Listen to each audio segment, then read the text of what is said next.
Minnesota Vikings may have to rely on reserve right tackle Oli Udoh to start the year as Brian O'Neill looks to get back from his Achilles injury, but a couple not so great things going on with Oli Udoh. So this is from KSTP Sports. Minnesota Viking cited for cited for driving 97 miles per hour in a 55 zone, which is almost twice.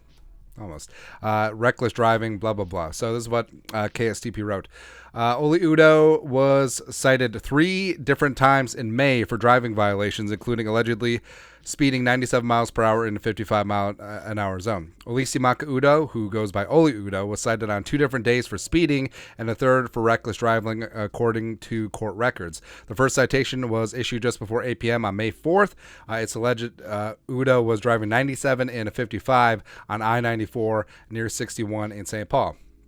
Now, not gonna lie, that corridor, it's really easy to go fast, but just 2 days later on May 6th, Udoh was cited for reckless driving near I-35 and Cayuga Street in St. Paul. The citation alleges Udoh was weaving in and out of traffic at a high speed and driving in the carpool lane with no passenger. Although Oli Udoh is like 340 pounds, so I feel like that should count for something.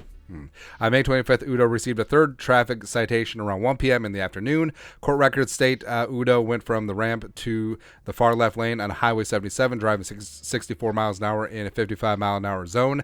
The ticket alleges Udoh rolled the window up on the state patrol trooper as he was trying to explain the citation to Udoh, which kind of a boss move. Not gonna lie. 5 eyewitnesses reached out to the Vikings for statement and comment and is awaiting their response. So this was reported a couple days ago. I still haven't seen a response from the teams or whatever at this point. And with Oli Udoh, so he did sign a 1-year, $2.5 million deal with the Vikings this offseason. So these traffic violations when he was back in Minnesota in May, likely overlapping with a bunch of OTA work. So it's not good. And Oli Udoh did have a legal issue that he was exonerated from last year.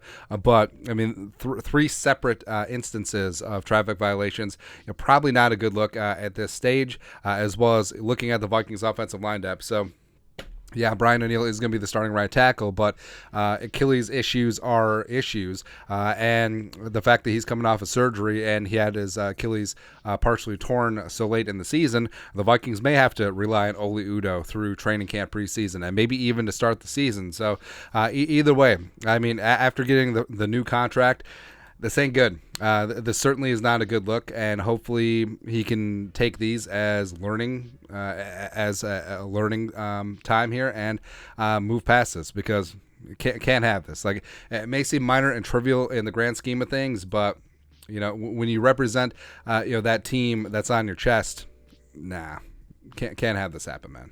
But at least he's speeding a little bit less than Adrian was back in the day. But anyways, your thoughts are thoughts. Oli Udoh reportedly cited for 3 separate traffic violations back in May. Let us know your thoughts and our thoughts in the comment section below. Subscribe for daily Vikings takes. Want to support the work? Put a little something in the Venmo. But until next time, Skol, production value.